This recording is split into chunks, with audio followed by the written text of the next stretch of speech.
Selamat siang para netizen dimanapun kita berada, salam inspirasi bagi kita semua. Ya, ternyata ya pagar laut misterius itu di Tangerang dan pik 1, pik 2 dan sebagainya begitu kan ya. Kabarnya pernah dikunjungi Ibu Iriana tahun 2017. Benar nggak? Seperti itu. Ada pemberitaan di X begitu kan ya bahwa pik dan Desa Kohot ya, proyek serakah yang mengorbankan rakyat. Tahun 2017, Desa Kohot heboh didatangi Ibu Iriana Jokowi dan ibu-ibu menteri. Tapi ini jelas bukan kunjungan biasa. Ada rencana besar yang disembunyikan. Wow. Ternyata ya. Ternyata di balik ini semua ada nuansa-nuansa yang perlu dicurigakan, ya. Kenapa kepala desa yang sekarang ini nampaknya keberatan untuk membongkar pagar laut, nelayan seolah-olah dibungkam, tapi pada hakikatnya sekarang mau bersuara. sekarang kita lihat saja nasibnya rakyat begitu kan, ya.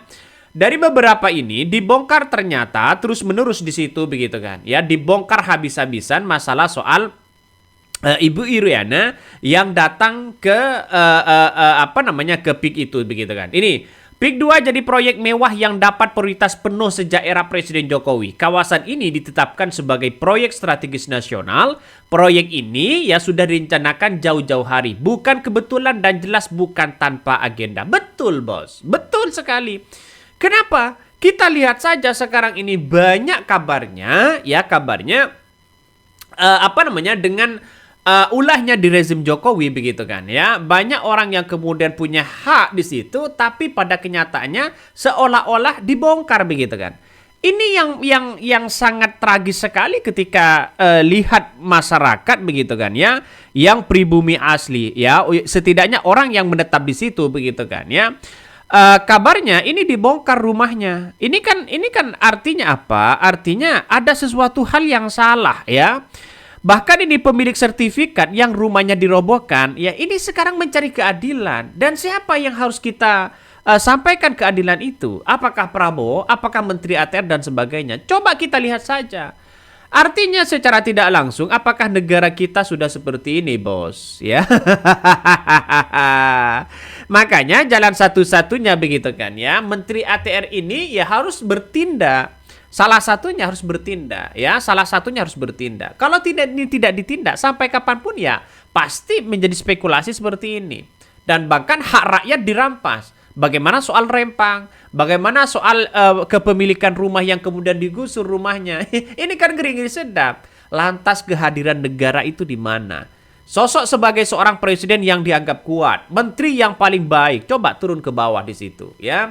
Turun semuanya, dengarkan keluh kesah di situ. Jadi sampai-sampai ibu-ibu ini menangis begitu.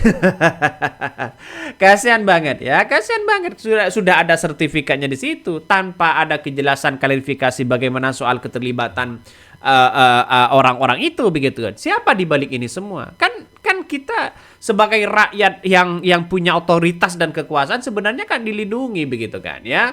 Bukan masalah ini soal soal siapa yang punya proyek ini besar begitu kan. Ini di balik semua kemewahan ada cerita kelam Desa Kohot Kali Baru ya. Dan keramat sejak zaman 2017. Jadi ladang permainan mafia tanah. Surat-surat tanah dan tiba-tiba berubah nama kelompok elit. Semua berjalan rapi tanpa pernah tersentuh hukum. Ini tanah diserobot hingga pelang misterius warga Tangerang menjerit ke Jokowi. Apakah Jokowi mendengarkan soal ini? Tidak begitu kan?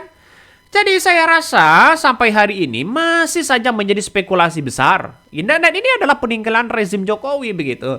Kades Kali Baru ya bahkan pernah menyangkal menandatangani dokumen tanah yang jadi sengketa. Tapi faktanya ya surat-surat itu sudah dipindah tangan. Sistem ini bekerja ya begitu licin dengan jaringan yang kuat ya mulai dari desa hingga elit. Bayangkan. Kalau tidak ada tanda tangan, ya tidak ada sedikit pun dokumen-dokumen yang dipalsukan, saya kira tidak bisa. Ngeri kan negara kita ini, ngeri. Mau apa coba? Dan inilah ya peninggalan buruk dari rezim Jokowi. Saya kira sudah seperti itu negara kita.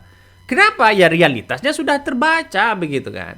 Jadi seperti pagar laut, kabarnya begitu kan? Kabarnya ya ada pencatutan nama.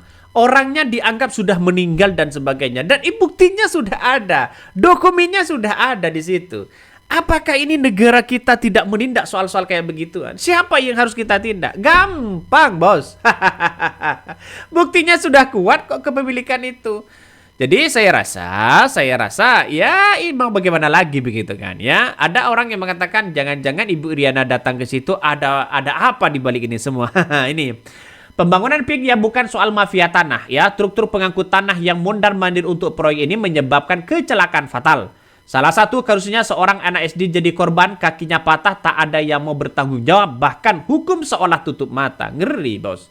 Jadi kan ngeri-ngeri sedap pada akhirnya. Puncaknya pagar laut yang dibangun tanpa izin langsung ditindak oleh pemerintah, ya, tapi ini hanya satu dari sekian banyak pelanggaran yang dibiarkan selama bertahun-tahun.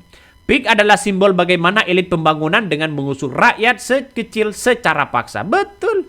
Dan sekarang kita lihat saja nampaknya begitu kan, ya.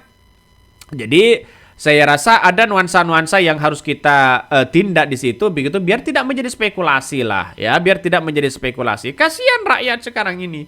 Kasihan bos rakyat sekarang ini. Kenapa? Ya mau bagaimana lagi? Jangan-jangan mungkin 10 tahun lagi, 5 tahun lagi kita nasibnya mungkin akan sama.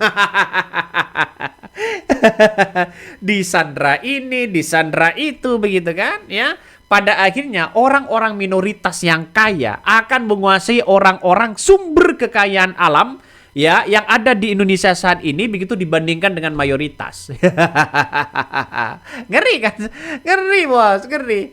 Jadi apakah sekarang masih sibuk sana sini? Cobalah ya masyarakat harus berpikir ya. Mungkin orang yang tertawa hari ini mungkin ya masih membela junjungnya, mungkin tidak punya dampak kepada dirinya. Suatu saat nanti pasti ya, sewaktu-waktu pasti begitu. Ya kita tunggu saja lah.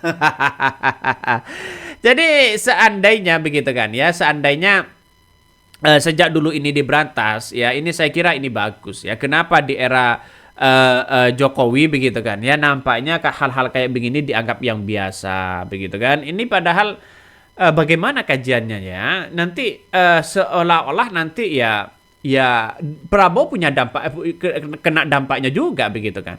Kalau ini tidak benar-benar tidak diatasi, maka Prabowo ini dianggap gagal di situ begitu. Soal pembangunan ya, soal hukum dan sebagainya. Ini kan masalah soal bagaimana orang-orang itu begitu kan ya diberikan leluasa dengan haknya masing-masing sesuai haknya begitu. Ya jadi kalau lihat ibu-ibu ini tahu apa coba begitu kan dalam segi ranah hukum dan sebagainya. Ini hanya pasrah. Ini ada kwitansi mereka pembeliannya, ada surat tanah dan sebagainya. Kok masih dirampas? Dan itu kan menjadi pertanyaan dan ini menjadi spekulasi besar. Jadi apa maksud dari ini semua, Bang? Ya maksudnya adalah pemerintah harus hadir ya. Harus hadir di situ. Kabarnya dengan adanya seperti ini orang-orang akan terus membicarakan masalah soal buruknya Jokowi begitu pada akhirnya. Kenapa? Karena ya tidak diberantas seadil-adilnya. Dan bahkan Jokowi pun sudah mengatakan, siapa yang perlu lahan, saya akan carikan. Ngeri nih bos, ya ngeri. Pada akhirnya semuanya akan terbongkar satu persatu. Bagaimana kebobrokan di era rezim Mulyono. Ngeri. Oke, mungkin itu yang kami sampaikan ya. Tonton terus channel Hodari Podcast Rakyat ini. Jangan lupa di subscribe.